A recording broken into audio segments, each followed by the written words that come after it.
جوانوں خدا کے لیے، میں سید ماں کا بیٹا ہوں، سید باپ کا بیٹا ہوں، کسی کو نفع نہیں دے سکتے تو نہ دینا، نہ دینا یار، کسی کو نقصان بھی نہ، کسی کو ایک پل کی خوشی نہیں دے سکتے تو نہ دینا، کسی کو ساری زندگی کے لیے تکلیف بھی نہ دینا۔ جوانوں خدا کے لیے اگر بوڑھے والدین کی عزت نہیں کر سکتے تو نہ کرنا، بوڑھے والدین کی چٹی داڑھی کا حیا نہیں کر سکتے تو نہ کرنا، خدا کے لیے بوڑھے والدین کو ذلیل بھی نہ کرنا، بوڑھے والدین کو بھی عزت بھی نہ کرنا۔ آج تو کافی کم وقت نوجوان ایسے ہیں جو باتوں باتوں پہ کہتے ہیں اپنے باپ کو، بوڑھے والدین کو، اور تم نے ہمارے لیے کیا کچھ اکٹھا کیا؟ وہ ممدو مرا تھا، خدا بخش مرا تھا، اپنی اولاد کے لیے مربع زمین کا چھوڑ کے گیا ہے، جائیدادیں چھوڑ کے گیا ہے، مکان چھوڑ کے گیا ہے، محلات چھوڑ کے گیا ہے، تو نے ہمارے لیے کیا کچھ کیا ہے؟ وہ بدبخت تیرے غریب باپ نے، تیری غریب ماں نے غربت میں اپنے منہ سے نوالا نکال کر تیرے منہ میں ڈالا، اپنی رگوں سے خون نکال کر تیری رگوں میں ڈالا، اس نے غربت میں تجھے جوان کیا، تیری جوانی ہی تیرے والدین کے لیے سب سے بڑا خزانہ ہے۔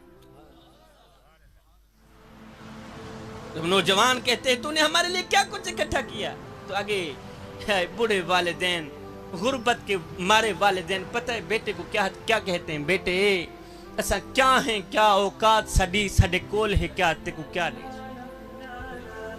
ایسا کیا ہیں، کیا اوقات سڈے کول ہے، کیا تے کو کیا دے سوں، ایسا رول ملنگا، ایسا آپ تو تنگ ہے گال صفا تے کو کیا دے سوں، ایسا بکھے پیاسے لوگ ہی سے ایسا کو نا آزمات تے کو کیا دے سوں، ساڑے تصاوی شاکر اپنے نہیں، تو آپ دساتے کو کیا دے۔ خدا کے لیے میں سید ماں کا بیٹا ہوں، سید باپ کا بیٹا ہوں، تمہارے اگر ہاتھ جوڑ کے بھیک مانگتا ہوں، خیرات مانگتا ہوں، بوڑھے والدین کو بے عزت۔ نوجوان کہتے ہیں جی نماز پڑھتے ہیں، اپنا دعا قبول نہیں ہوتی، حج کر کے آیا ہوں دعا قبول نہیں ہوتی، قبلہ اپنے پیر و مرشد کے پاس گیا ہوں دعا کرانے کے لیے، ان کی دعا بھی ہمارے حق میں قبول نہیں کی۔ بدبختو، تمہارا سب سے بڑا دشمن، تمہارا سب سے بڑا جو پیر ہے، تمہارا سب سے بڑا جو مرشد ہے، وہ تمہاری ماں ہے، تمہارا باپ۔ اپنے پیر و مرشد کے پاس جانے سے پہلے اپنی ماں سے بھی دعا کرا لیا۔ آیا تم اتنے دور سے میرے سید بادشاہ کے پاس جاتے ہو نا دعا کرانے کے لیے، اتنے دور سے اور چوتھے ضلع سے چل کر لوگ آتے ہیں صرف دعا کرانے کے لیے، تو جب سید بادشاہ کے پاس آتے ہیں نا دعا کرانے کے لیے، سید بادشاہ پوچھتے ہیں کہاں سے آئے ہو؟ کہتے ہیں جی اسلام آباد سے آئے ہیں۔ تو آپ فرماتے ہو بدبختو، میرے تک آنے سے پہلے کاش اپنے بوڑھے والدین کے پاس چلے جائے، یہاں تک آنے کی ضرورت بھی نہ پڑتی، لیکن بوڑھے والدین کے قدم دبائے کون؟ میں تمہارے سامنے عاجز سا بندہ بیٹھا ہوں، میرے سید بادشاہ بھی ماشاءاللہ بیٹھے ہیں، مجھے اس وقت آپ میں سے سید بادشاہ کے علاوہ کسی کی دعا کی ضرورت نہیں، قسم خدا کی میں کہہ رہا ہوں۔ حالانکہ بندے کو دعا کی ضرورت ہوتی ہے، کوئی بھی بندہ ہو، گنہگار ہو، نیکوکار ہو، بدکار ہو، سیاکار ہو، اللہ کا محبوب ہو، اتنا بڑا متقی پرہیزگار ہو، دعا کی اسے بھی ضرورت ہوتی ہے، لیکن مجھے دعا کی ضرورت نہیں ہے، اس لیے کہ الحمدللہ میری ماں بھی زندہ ہے، میرا باپ بھی زندہ ہے۔ خدا کے لیے میں ہاتھ جوڑ رہا ہوں، میاں اپنے بوڑھے والدین کی قدر کریں، اپنے بوڑھے والدین کی عزت کریں۔ میں رو رہا تھا جب میرے پاؤں میں جوتے نہیں تھے، لیکن اچانک میں چپ ہو گیا جب دیکھا کہ ایک شخص کے پاؤں بھی نہیں۔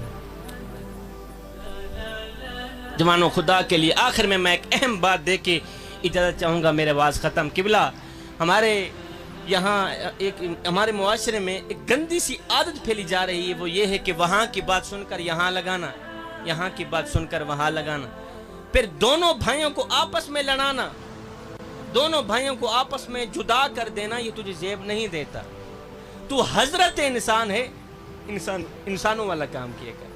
کیا غیبت کرنا تجھے زیب دیتا ہے؟ کیا چغلی کرنا تجھے زیب دیتا ہے؟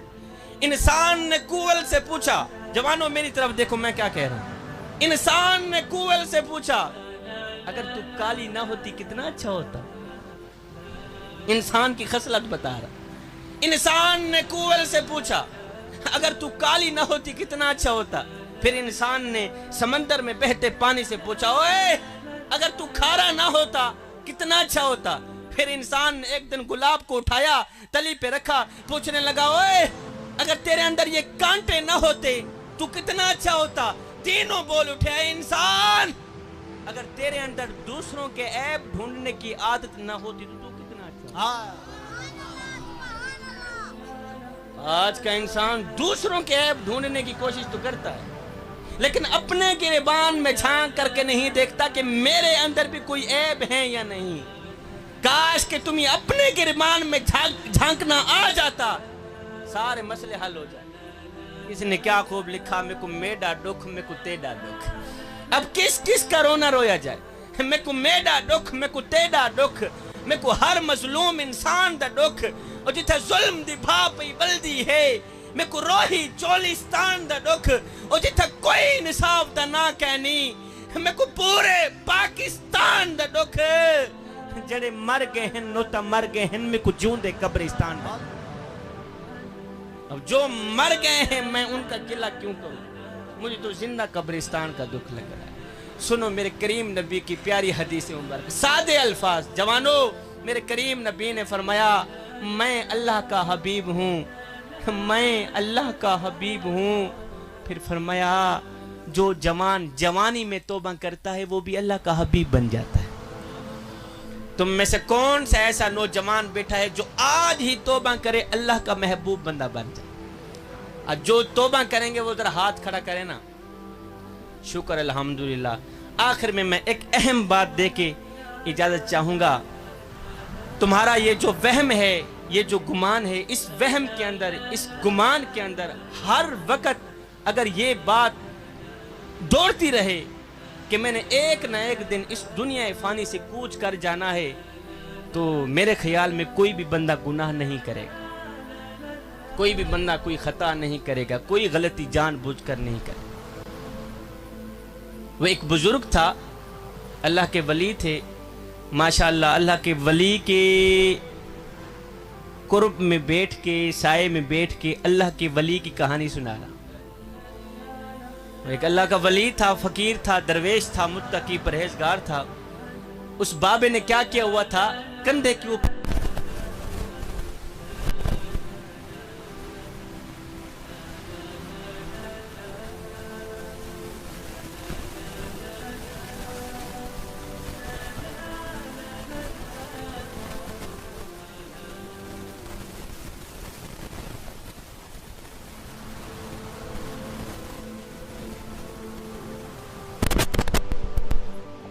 اور بھکاری میں فرق ہے۔ جو دنیا کو ٹھکرا دے اسے فقیر کہتے ہیں، اور جسے دنیا ٹھکرا دے اسے بھکاری کہتے ہیں۔ ایک فقیر تھا، اس نے اپنے کندھے پہ چادر رکھی ہوئی تھی، جا رہا تھا، ادھر سے ایک چور دوڑتا ہوا آیا، اس بابا جی کی چادر لے کر نہ بھاگ گیا۔ اب چور چادر لے کر اس طرح بھاگا، ساتھ میں قبرستان تھا۔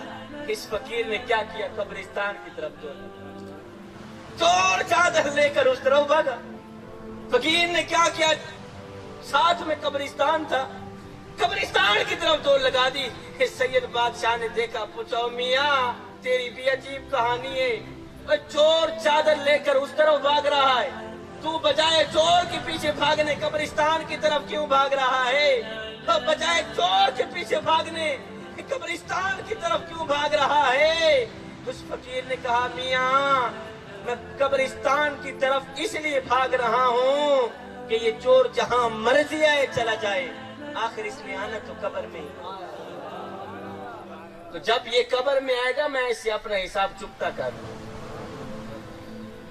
جوانوں یہ زندگی کے لمحے ہمارے لیے غنیمت ہیں، انہی لمحوں میں ہم کچھ کر لیں، انہی لمحوں میں ہم کچھ اکٹھا کر لیں، انہی لمحوں میں خدا کی یاد اور محبت کے دیے اپنے دل میں جلا لیں۔ معلوم نہیں پھر فرصت ملی نہ ملی، معلوم نہیں پھر یہ زندگی کے لمحے ملے نہ ملے۔ میرا 10 بجے کا ٹائم تھا خطاب کرنے کا، اب دیکھ لیں کہ کتنا ٹائم ہو گیا ہے۔